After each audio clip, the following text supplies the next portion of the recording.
Hey, thanks for tuning into this webinar training. This is Sam Cottrell. I'm going to go over today how to use the online application and funeral service agreement through Great Western's website. This product is sometimes referred to as Firelight, if you've heard people talk about that. This is what we're going to go over today. This is the kind of third option in filling out an application. You've got the paper application, the Express app, and this Preneed application online. So first thing you're going to want to do is go to gwic.com, quick.com to get onto Great Western's website and log in.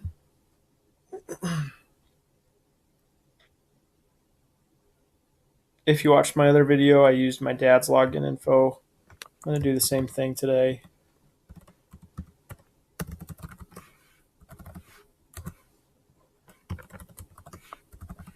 Again, if you don't have this information and you have passed your test and you're appointed with Great Western and us as Legacy Tree Funeral Planning, we can get this information for you. It's probably easiest if you just contact Great Western Agent Support. If you want to talk to me, I can also help you get that set up. This is going to give you access to quite a few resources that Great Western puts out. The one we're going to be looking at today is the Preneed E-Application. Last time I went over the Express app. If you haven't seen that video, check it out. But again, today we're going to look at this Preneed E-Application. All right, so I'm going to make sure that my agent ID is correct up here. The funeral home we're going to do this through is Lindquist Mortuary. And you won't need to worry about this in most cases. You're just going to have one option on this dash number box.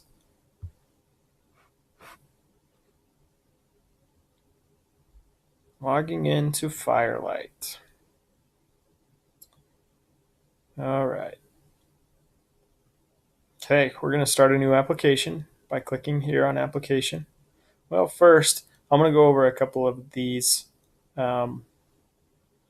cool features that you've got. New activity. If you click on new activity, it's going to basically take you where you would be directed if you clicked on create an activity.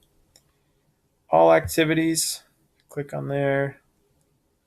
It's going to give you, let's see, if you had any applications here, it would give you the option to delete or print or edit those applications.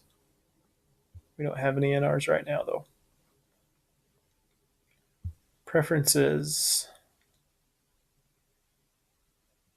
This is where you can edit some of your personal information, and it will auto-populate that information into the applicable areas in the application. We're just going to leave this how it is for now.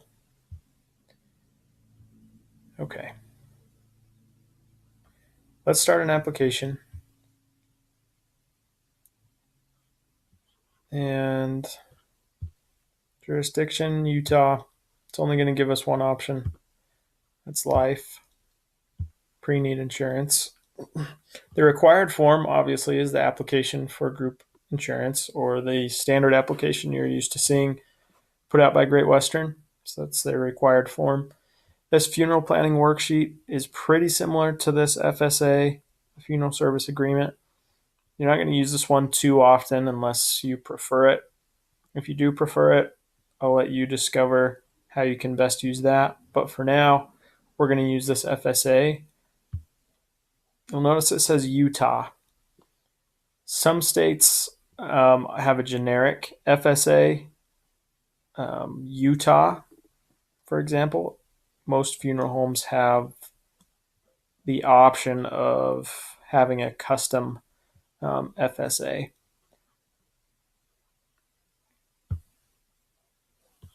Okay. This is going to be the person that's applying for insurance, John Doe.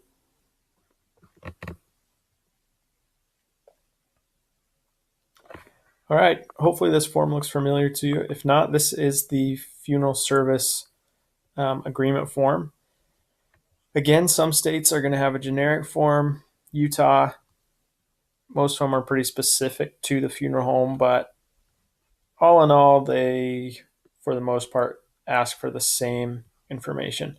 This is a great resource for the funeral home to understand exactly the wishes of the individual applying for coverage.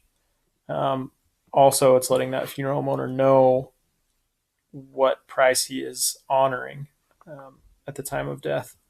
So this has already got the date in there for us. I'm going to put in John's name, John Doe. Again here, John Doe. Social Security number. I'm just going to make one up. Or you can check that it's unavailable. John was born on the 16th of December in 1967. John lives at 1024 Pine Street in Layton, Utah, 84040. Okay, here we go. Now we're into the kind of the selection process. This is going to be an automatic or a drop-down menu of some automatic responses for a plan description. You can choose between a traditional burial package, graveside package, traditional with cremation package, or a direct cremation package. Those are the basic ones there. You don't have to put anything there. If you wanted to just type in a number here and write this in later, you can do that. For our purposes, let's do traditional burial package. And we're going to do, let's do 4340. How about? So you can see it automatically put in included in what is typically included in a traditional burial package. If you were to change that to something like a direct cremation, most of those are going to disappear. See that? You can edit those. So if something was not necessarily included, you can take it out. We'll leave that in for now, though. If you want to add anything, or if the funeral home that you're working for likes to have a little bit more specific information included, you're welcome to do that, such as 50 cents per mile over 50 miles away from the funeral home for transfer remains to the mortuary, reason for embalming. You can put whatever. You don't have to put anything in these fields, though. Let's see. Additional services. If there's anything else included in the traditional service package or the package that you've selected that's not listed here, you can type it in right here. So I know a lot of funeral homes will include memorial folders, a register book,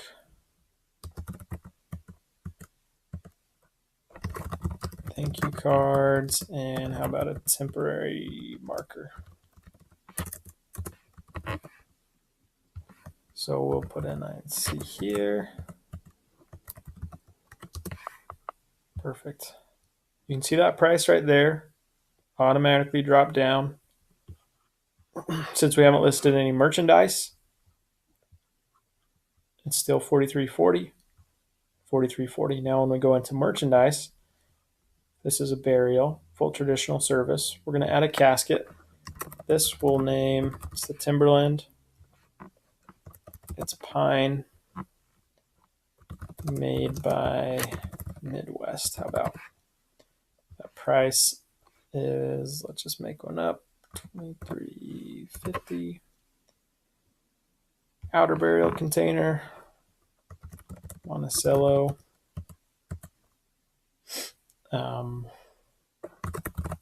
Concrete, how about that's $13.90, somewhere around there maybe. Reason for outer burial container, cemetery requirement.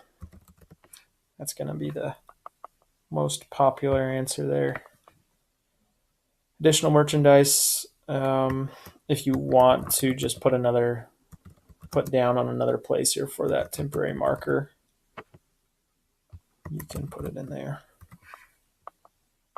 Okay, so it added up the casket in the vault to $37.40. It added that $37.40 to the $43.40 for a total of $8,080.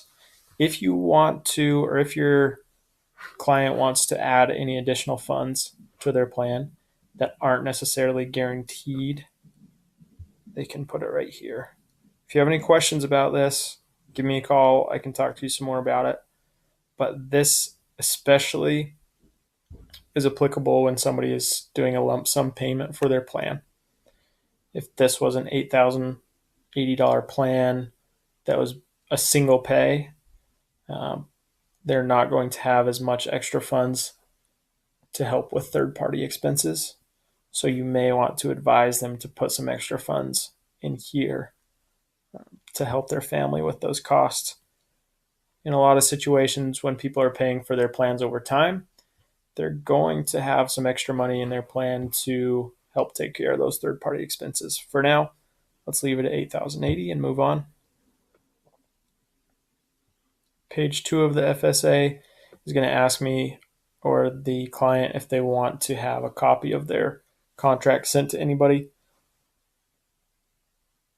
Let's do this one. Basically a notification, but please do not provide a copy of the entire contract to them. Again, this is optional. Let's do Jane Doe.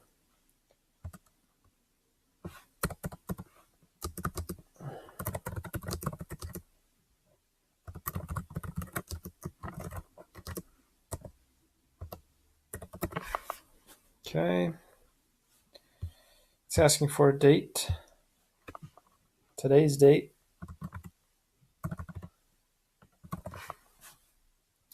And this right here, you can see it transferred John's name down here, but it's not going to let me sign anything through here, right? At a later part in this process, it's going to give us the option to electronically sign these things. If I wanted to put my license number in right now, I could. It will ask me for it later, though, and fill it in. Let's keep going. Page 3.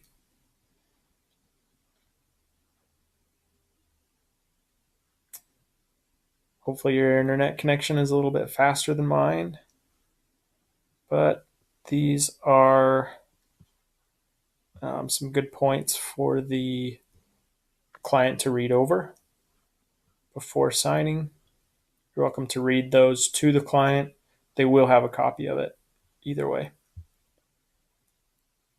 Same thing, page 4. This is typically on the back of the paper FSA, and if they ever wanted to cancel their contract, they would sign here, date it, and send that into Great Western. Okay, now we're on to the application.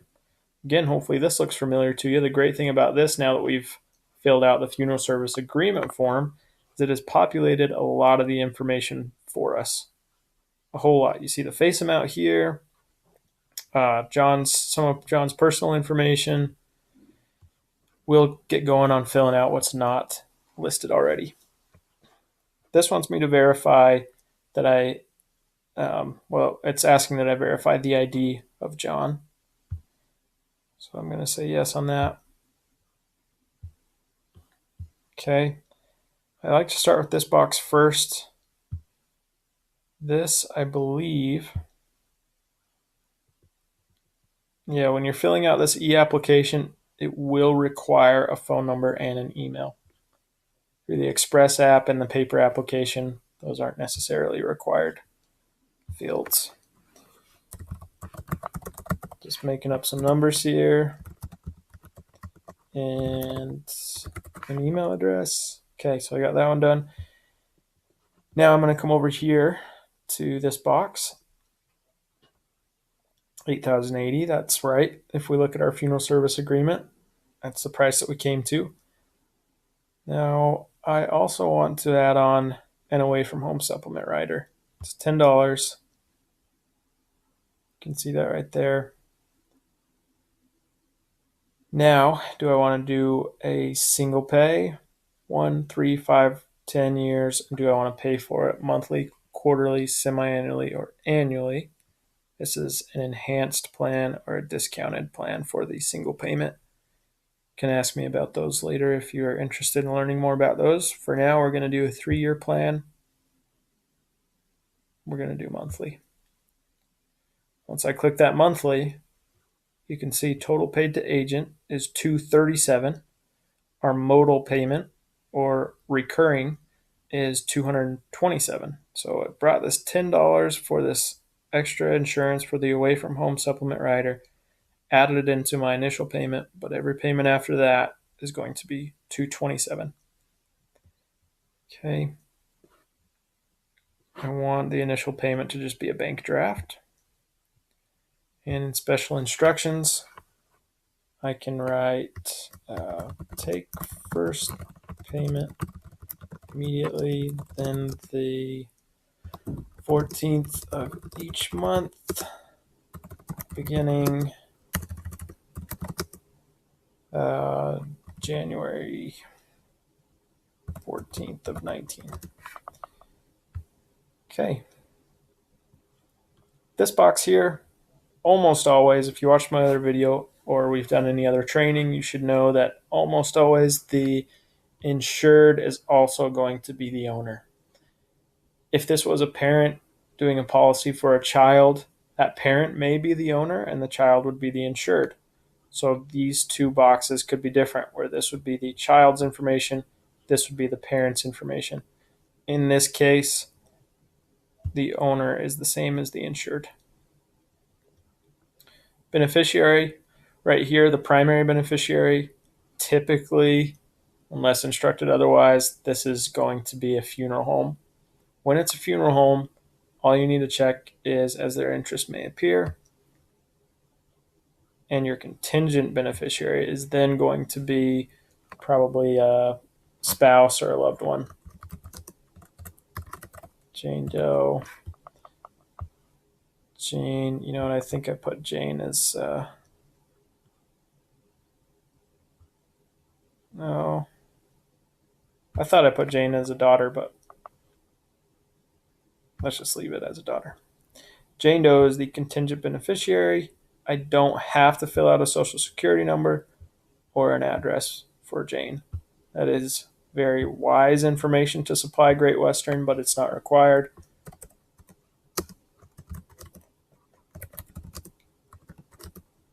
I'm going to fill it in anyway.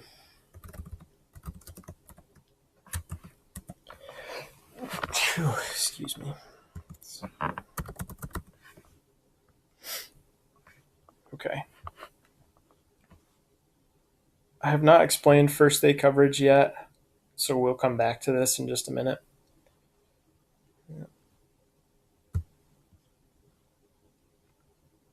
This is the irrevocable assignment portion of the form.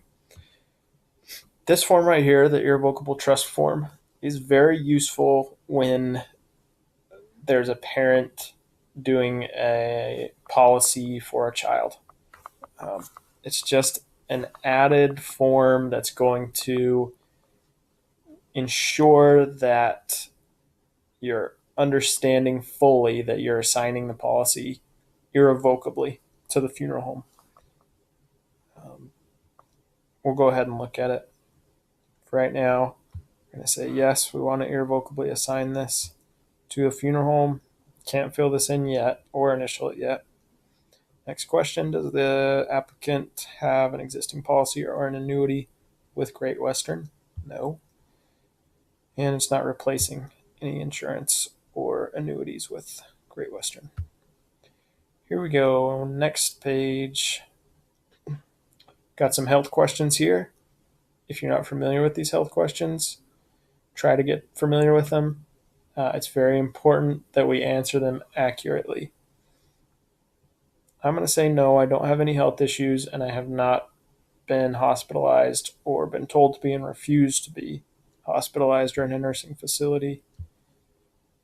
Okay, see that pop up right there? Physician information on page 1 is required. Thank you. If I was to say yes right here, these are going to open up and it's going to automatically check that 3-year plan that we have checked in the box on the first page of this application. That's a limited death benefit. Okay, it's explaining it. There's a page on the back of this application that also explains the limited death benefit. For now, no health issues. And while we're at it, let's go back to page 1 and fill in some information. If John was to pass away in the next couple of years and he's applied for first day coverage, Great Western is going to contact his primary care physician. We're going to just make up a name here. Person check-ins and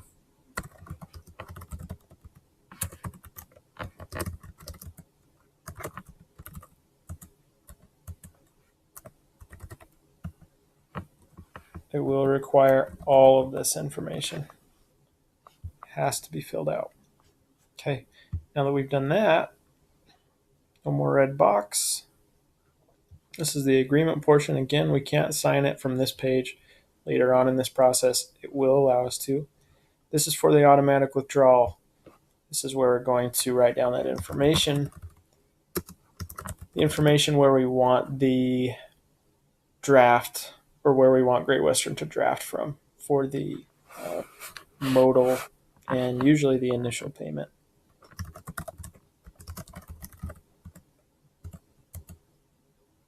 Transit number. This has to be typically a legitimate number. It's not one that I can just make up.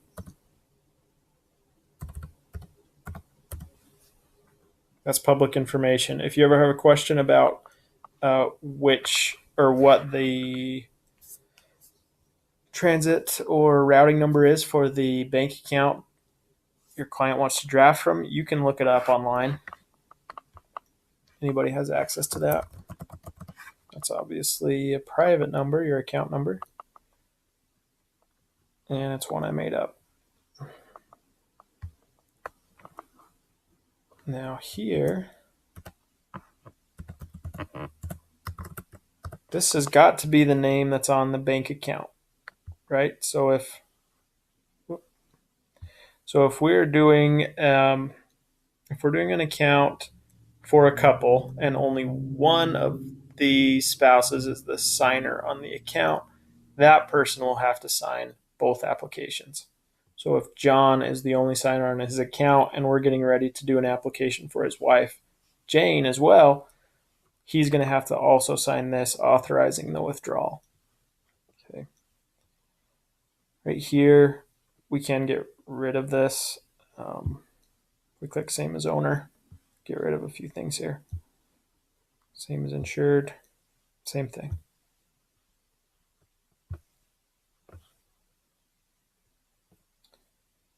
Okay.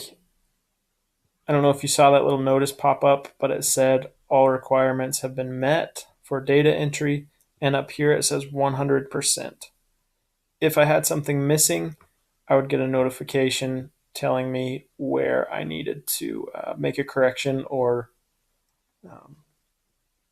adequately fill in a field. Right here's the death benefit table.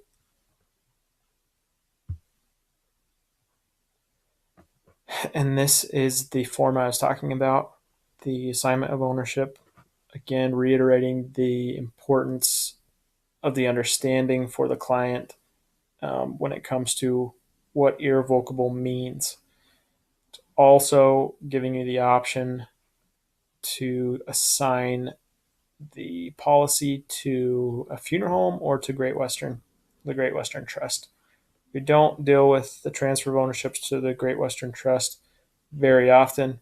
More times than not, it's going to be the transfer of ownership to a funeral firm. Again, I can't fill in these fields yet. Let's press continue. If I click this, it's probably just going to take me to It's going to give me some definitions and some outlines of the policy. And then it is going to take me back to the FSA. Okay, I've already gone through that. I don't need to see it again. Let's go to continue.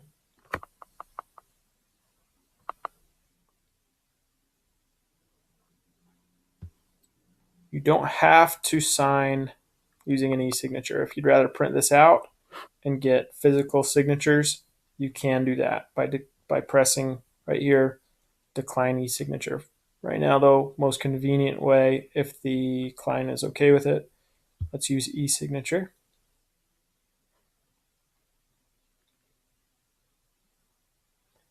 These are the people that need to sign, the insured and the agent. Let's get John's signatures.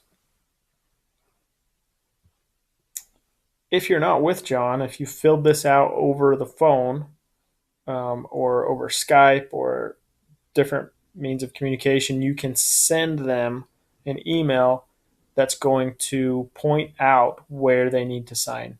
Really cool feature there. You don't have to be there walking them through this. You can just send it over and it will help them know where they need to sign. Let's act like we are with John right now, though. It's going to have me verify his ID, actually. That's his driver's license number, let's say. These are the different forms of identification you can use to verify that person. These are the last four of the social that I entered early on. Okay, let's sign it. All right, this is the assignment of irrevocability. Once my initials, JD. Not my initials, but whoever's applying for coverage. These are the health questions that I answered no to, or that John answered no to, excuse me. Got that done.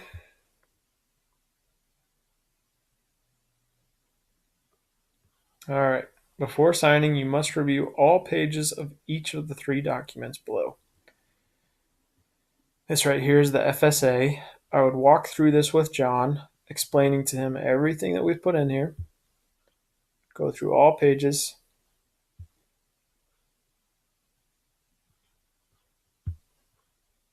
Once we've gone through all of them, I've explained everything. I click this box. I'm going to do that for each one of these. Okay. Perfect. Now it's going to take me to a signature page. John Doe of Layton. This is actually the city that we're signing this in, not necessarily where I'm a resident or where I live. This is the city that you are in when you are signing this form. Consent. And last up is the agent signature. It's going to do the same thing. Review all these forms. This is nice. It gives you the option to just say, you know what, I've looked at all of them. Don't need to go through them again. Just want to sign them.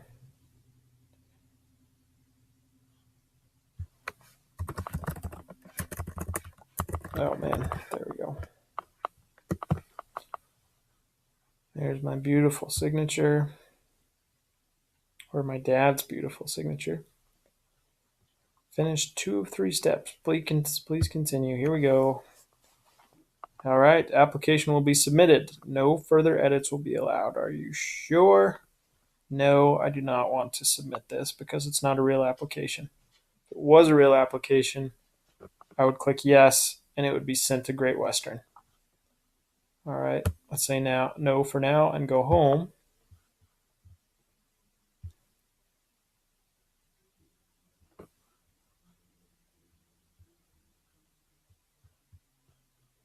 I want to show you a couple options you have here. Okay, this is the application that we just filled out for John Doe. If we go to requests, no, that's not it either. Let's see.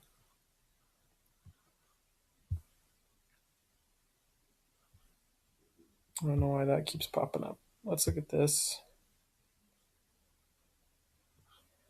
Here we go. If we go to other actions,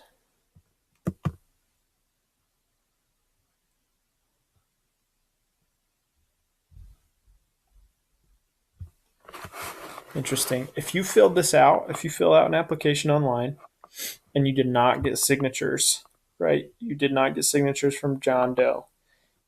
There will be an option up here under other actions that say request signatures or request sign and fill or request signature. So you have the ability to fill out maybe some of the important information and send it over to John, and they can then fill in maybe some personal information and verify that everything is correct.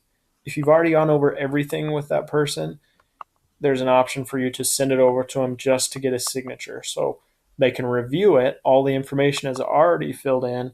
All they have to do now is actually sign it and send it over. They don't need to fill anything in. Anyway, that is the gist of this option, the Preneed E-Application. If you find this way more convenient than the Express app or the paper application, this is a good way to go, where it's pretty straightforward. I think this option and the Express app are a little bit faster than the paper application, but if you don't have access to internet, obviously you're going to need to use that paper application. We do have the option of getting you a fillable PDF application. It's fairly similar to this, but it's just the application like the paper app, but you would fill in the blanks.